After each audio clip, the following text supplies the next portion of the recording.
Olá, eu sou Alexandra Lassanci. E eu, Maurício de Paula. E eu, Alex Fornazari. Esse aqui é o Afirma Talks na Rua. Vocês estão vendo que esse formato é um pouco diferente. A gente vai fazer uma minissérie especial, eu, Maurício e a Alexandra. A gente foi explorar a primeira edição do festival SP2B, que aconteceu no coração da cidade de São Paulo, em pleno Parque do Ibirapuera, entre os dias 9 e 16 de agosto. O SP2B trouxe uma trilha repleta de conteúdo sobre inovação, cultura e empreendedorismo. E nós três fomos até lá conferir. Então fica aqui com a gente que hoje tem resenha. Bora pra pauta, como Bora o povo pra gosta de pauta? falar? Pauta de hoje. Os palcos que valeram a pena e os que não agregaram porra nenhuma. Era isso que estava escrito na pauta?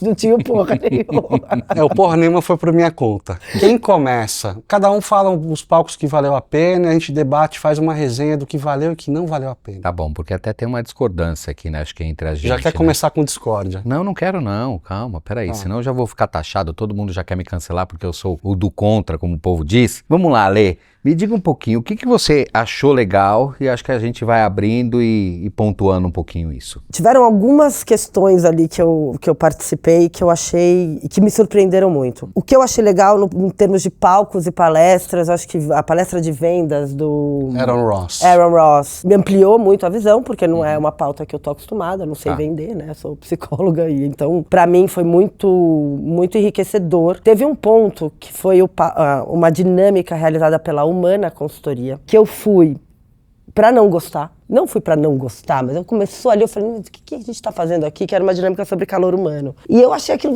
que estranho, né? E me surpreendeu muito o trabalho delas, assim, foi muito forte, porque a dinâmica em si era pra gente ir se movimentando a partir de perguntas que elas iam fazendo e o que aquecia e não aquecia o coração. Me surpreendeu o quanto que aquilo conectou as pessoas de fato, e no final a conexão que elas fizeram, né? Em tempos de IA, o que é uma tecnologia puramente humana, que é essa tecnologia da conexão e dos afetos entre os humanos. E o que aquece e não aquece o coração dentro do universo do trabalho. Então aquilo me surpreendeu. Eu saí de lá com outra energia. É uma empresa que acabou de começar. Como chama a empresa? Tem 6 meses. Humana Consultoria, eu acho que no Instagram a gente acha. Depois até dá pra pôr o... Você sabe que assim, dos que mais me surpreendeu, não estava no palco principal. A temática envolvia a questão de marca, né? Era no palco que falava sobre o brand. Na Oca. A Oca é um prédio, é uma edificação incrível, assim. Aliás, Sim. O Parque do Ibirapuera, né, o parque foi o lugar certo para um evento como esse, né? Sim. Todos os prédios do Ibirapuera têm lá seu charme, sua bossa. Então,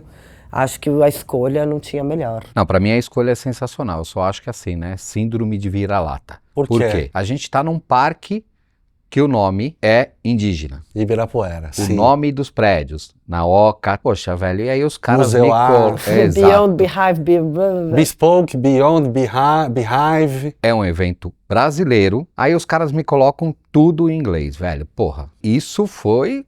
Isso, na minha opinião, uma cagada, velho. Isso me incomodou pouco, mas eu confesso que eu fiquei perdida. Porque eu via lá a palestra que eu queria ver, onde estava o palco, era no palco Beehive. Onde tá esse palco? E aí tinha que voltar no Instagram, aí eu dei um print do mapa, o que era o quê. E aí no segundo dia eu vi que eles mudaram e colocaram uma placa.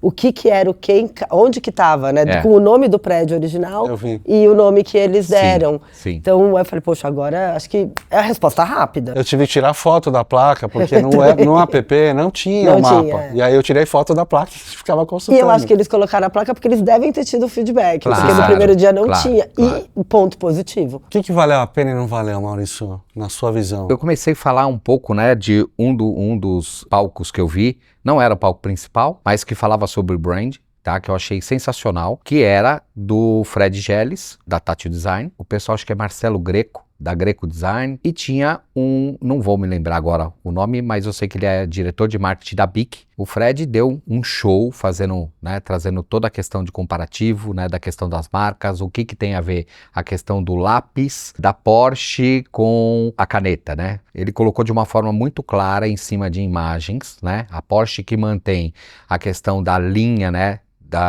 do seu carro principal, o 911, que ele, por mais que ele vai se modernizando, quando você olha na lateral, ele basicamente é a mesma silhueta. Todo um trabalho de construção, né? Como uma marca ela pode ir crescendo sem perder sua característica. Deu exemplo trazendo ali da marca da Pepsi, que mudou, sei lá, mais de 10 vezes. e a Coca-Cola, que em todo o seu período de vida teve uma mudança muito sutil. E aí é onde ele estava questionando exatamente essa coisa do rebrand, né? Que muitas das vezes as pessoas que chegam numa companhia, né, e falando de empresa pequena, de porte médio, que ela acha que tem que mudar o tempo inteiro e muitas das vezes isso ela está perdendo toda a característica e a identificação do consumidor com a marca. Um dos pontos que mais me surpreendeu, acho que você estava comigo também ali. Eu estava com você. Vou dar meu ponto de vista sobre isso que eu vi com você.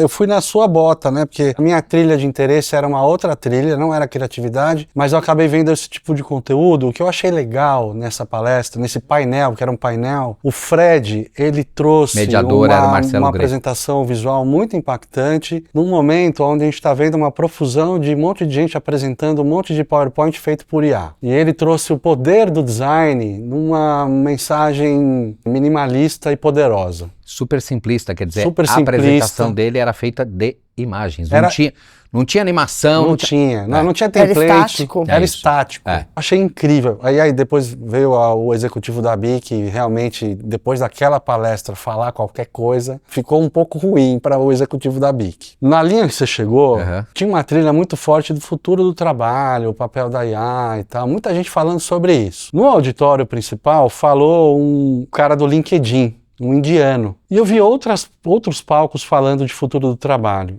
E eu tô cansado de ver aqueles slides das competências do Fórum Econômico Mundial. Porque todo mundo fala a mesma porcaria toda hora. Sim, e se repetem, chato, né? A minha pergunta é, será que só porque a gente tá imerso nesse conteúdo, você estuda isso, é o seu rolê, né? No primeiro dia eu fui atrás dos conteúdos sobre isso. Não julgando os conteúdos em si, porque em 40 minutos você não consegue aprofundar muita coisa, mas eu achei que estava raso e uma coisa mais do mesmo, porque a gente já está falando disso, a gente estuda isso, então não sei tanto se é que não valeu a pena, mas para mim não valia a pena estar ali. Aí é uma questão de curadoria minha, talvez não era o meu lugar. E na linha do branding, que não é a minha área, eu assisti um talk falando de experiência de música e marca, com duas marcas, que era o Itaú e a Heineken, né? Então era o Bailão e o Rodrigo Montezano conversando como que eles trabalham isso, né? E uma marca que tá no dia a dia do evento, que é a Heineken, tá todo mundo bebendo, e o outro é um banco. E aquilo foi genial pra mim. E como eles constroem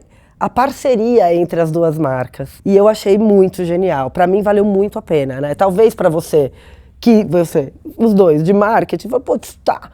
Então essa história do valeu, não valeu a pena, talvez é a curadoria que a gente tem que fazer. Pra mim foi um super de um aprendizado, porque eu tenho que estar onde eu não tô no dia a dia. Era pra lá que eu vou, né? Onde eu não tenho repertório. Eu assisti a palestra do Aaron Ross também. Aaron Ross, para quem não conhece, é o autor de 2 livros que viraram a Bíblia de Vendas do Vale do Silício. Eu nem sabia da existência, amei este cidadão. Que é o Receita Previsível e Hipercrescimento. O Aaron Ross, se não me engano, é americano, pelo sotaque dele é americano. E ele trouxe uma visão que eu achei muito interessante, inclusive escrevi um artigo no LinkedIn sobre isso. Porque você imagina um guru de vendas, tecnologia, que vai falar de IA, de escala. E ele veio na contramão, ele trouxe uma história que ele escreve, de 20 a 30 cartas por mês, numa máquina de datilografar vintage. Para quem não conhece, procura no Google o que é máquina de datilografar. E nós temos aqui. A gente tem uma aqui no final, no fundo do cenário, pode dar um zoom nela. E ele manda para CEOs e ele finaliza as cartas com cera de vela, com aquele carimbo de vela vermelha. E eu achei isso uma mensagem tão poderosa, assim, tão fora do comum, fora do script, que aquilo ecoou em mim. E ele falou, cara, por que tudo precisa ser escalável? Ele tá indo contra a tese dele. Porque ele escreveu um livro de escala de vendas. Eu me lembro dessas cartinhas. E ele cartinhas. foi contra a tese dele. Ele falou, a gente tá num frenesi de escala, tudo precisa ser escalável. E agora o que é valoroso é o que é artesanal, é o que é autêntico. Exato. E o que é artesanal e autêntico não é escalável. Isso foi demais para mim. E é um pouco disso, que é o carimbo, é a cartinha escrita à mão. E eu acho que o Aaron falou alguma coisa. A gente tem que olhar o que dentro do seu negócio faz sentido não ser escalável e que ainda assim vai te trazer uma receita previsível. Esse é o insight. Pra mim foi esse, eu falei, uau, que a gente fica numa angústia, principalmente quem não é da área, querendo escalar, trazer. Nossa, não, eu achei sensacional. Isso, E a camiseta dele era incrível também. Era incrível, não me lembro agora. Era mas No Mistakes, Just Happy Accidents. Que tem tudo a ver com o mundo do design, né? Que é, e principalmente onde eu trabalho, que falha e vitória é matéria-prima pra gente construir coisa lá na frente. É isso. Não vamos discordar, não? A gente não vai... Vamos, peraí. Fala, manda aí a sua marretada, vai. Puta, velho. Felca e Alcoforado. Alcoforado é sensacional. O Felca também. Bom, vamos lá. Vamos. Fale por você. Fale por você. Faltou Dona Marcela. Fale por você. Eu acho o Felca um Marcelo cara... Sperducci, essa é pra você. Eu sei da sua crítica, vou deixar você falar, mas eu Não, tenho um então contraponto aqui. então vai lá. De fato, o talk ali virou uma entrevista muito do passado, do Felca como adolescente, como que ele cresceu, e ele falou muito do bullying, de como ele sofreu, né, na adolescência, de como ele era um cara retraído. E isso, no primeiro eu falei, mas so what? A gente tá num evento de inovação, Exatamente. de empreendedorismo, cultura. Ele já falou muito disso em Sim. outras mídias, então talvez... Pra mim, acho que esse é o ponto, entendeu? eu acho que ali faltou um pouco, mas no final ele me surpreendeu muito e me deixou um bom insight. Não me lembro exatamente, mas a ideia é, entre o trabalho e o talento, eu fico com o trabalho. Sim, Porque Essa frase foi poderosa. eu achei muito poderoso, porque de fato, o trabalho vai te preparando. Eu nunca fui um comunicador. Eu sofri bullying, eu era retraída, eu não sabia conversar, eu não saía de casa, eu tinha fobia social. E, no entanto, tá num evento como aquele Num palco e virou grande, um comunicador. Né? Então, entre trabalho e talento, ele fica com trabalho e com a existência, aí, né, disciplina. Eu concordo com essa visão da Passou o pano Alexandra. pro Felca, hein? Mas Passou o pano pro Felca. o que eu não Tá bom. gostei é que virou uma entrevista. Virou culto à personalidade do Felca. Tudo bem, tem a história dele. Mas o Alcoforado tava entrevistando eu queria o Felca. muito A gente ouvi-lo. queria ver o Alcoforado. Exato. O Alcoforado é incrível. E aí o ponto pra mim é de novo, né? Quer dizer, tá pegando a questão da figura pública, colocando ali na frente pra poder atrair um público, mas conteúdo, me desculpem, gente. Não tem. Por um evento de inovação, desculpa. Eu acho que Mas não ele teria que estar no palco ele se principal. conecta com um público que não é você, né, irmão? Acho que tem Entendo, isso também, mas né? aí beleza. Ele fala com também outra não sou persona. Não somos nós, Não, mas talvez. então, mas aí houve, na minha visão, um erro, porque, né, isso foi numa quarta-feira, tá? E tiveram os dias que estava direcionado pra Gen Z. Mas eu acho né? que o contraste é bom. O contraste beleza. seria Eu tenho bom. uma curiosidade antropológica de ver essas coisas. E pra mim foi legal no final, assim. Tá, mas aí eu vou traçar um paralelo com outro palco, que era um palco pequeno, que tinha uma garota, que era uma garota que escreveu um livro, Gen Z, qualquer coisa. Eu tava Eu nesse. não tava nessa. É, foi você boa? Tinha um não tava. LinkedIn, não Foi era? legal, isso, com Eu o cara adorei. do LinkedIn. Foi muito legal, cara. Garota super despachada, Qual é né? o nome dela? Puta, Putz, gente, eu não depois eu lembro, mas coloco depois a aqui, gente eu pode coloco aqui. colocar. Ela estudou a Gen Z. Ela é É. Gen Z? Ela é meio millennial, né? É, mais ou menos. Talvez se tá lá, é o finalzinho do milênio, início da Gen Z. É o Millennium Z. Mas foi bacana porque ela trouxe muito dessa visão dela, e aí teve uma das coisas que eu achei até engraçado, infelizmente é uma pena, mas ela trouxe um ponto, falou, cara, como é que você vai querer que, tipo, a Gen Z vá pro mercado de trabalho, aonde o cara vai ganhar R$1.700 e o cara ganha R$1.700 com um celular na mão, fazendo TikTok. campanha pro TikTok, você entendeu? Tudo bem, a gente sabe que isso é uma visão míope, né, de curto prazo, mas ela trouxe vários pontos que cutucam um pouco a Boa. galera de uma maneira geral. Foi o único painel que eu estive que abriram para pergunta. Foi. E ela acelerou o pitch dela para ter espaço, né? Para as pessoas poderem perguntar. Tinha uns painéis, não era painel, eram workshops, né? Que tinha interação do... Calor no coração. Nossa credencial não tinha acesso. Mas isso é um outro episódio. Esse é outro episódio. Outro que eu achei legal, não sei se vocês viram, acho que a Lê viu comigo, que foi com o Nizam. Quem mais? O nome E a da Gabriela Prioli e tinha uma pessoa que faltou, que era a Boca Bianca... Rosa deu sold out. Não vai falar mal da Boca Rosa. Não vou, Não, mas jamais, não eu vou, nem mas a tinha, conheço não para- vou, mas tinha que ser uma influenciadora para poder pegar e A gente não não sabe o que comparecer. aconteceu. Mal se acalme. Pode ter tido algum problema. Mas geralmente esses problemas acontecem com esses Com os influenciadores, influencers. com esses guruzinhos, né? Mas a Gabriela Prioli Ela também, a mandou retórica muito. dela, Ela é muito boa. é muito boa. Eu gosto aplausos, muito. eu adorei. Mas só tinha uma coisa, aí também é um outro ponto, né? É uma crítica construtiva, porque às vezes ela fazia a pergunta e ela mesma respondia, né? Ela não se aguentava. Mas a gente gosta de você, Gosta. Gabriela Prioli. Eu adoro, eu sou fã. Eu gosto tá? muito. Eu sou fã. Eu não vi a sua palestra, mas eu gosto muito Eu dela. gostava do jeito que ela perguntava e respondia, porque ampliava o conhecimento, e depois o Nizam também não se dava por achado e emendava um outro assunto. O que você achou do Nizam? Eu achei que Ele o Nizam tava- tá querendo ir pro céu. Ele vai pro céu. Eu achei que o Nizam tá querendo ir pro céu, velho. Porque o Nizam de hoje não é nada do Nizam que eu conheci, velho. Ele era de uma arrogância. Agora ele tá simpático. Não tá, velho, tá simpático. Cantou. Fanfarrão. Foi só ele, a Prioli, no palco? Foi.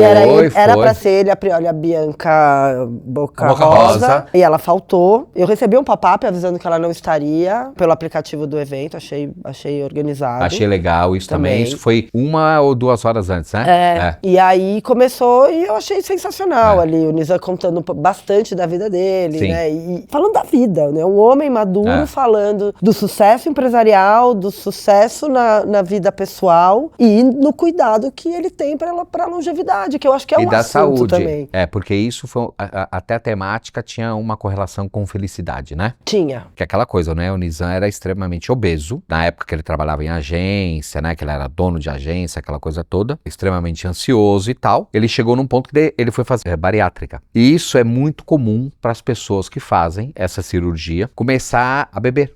Ele falou disso. E aí ele comentou que se tornou alcoólatra e ele contou depois todo esse problema, que hoje ele não bebe absolutamente nada. Até tava brincando dessa coisa que ele se reúne toda sexta-feira com os amigos loucos dele, né? Que ele fala, os caras precisam tomar umas pra poder chegar no nível dele de loucura, né, velho?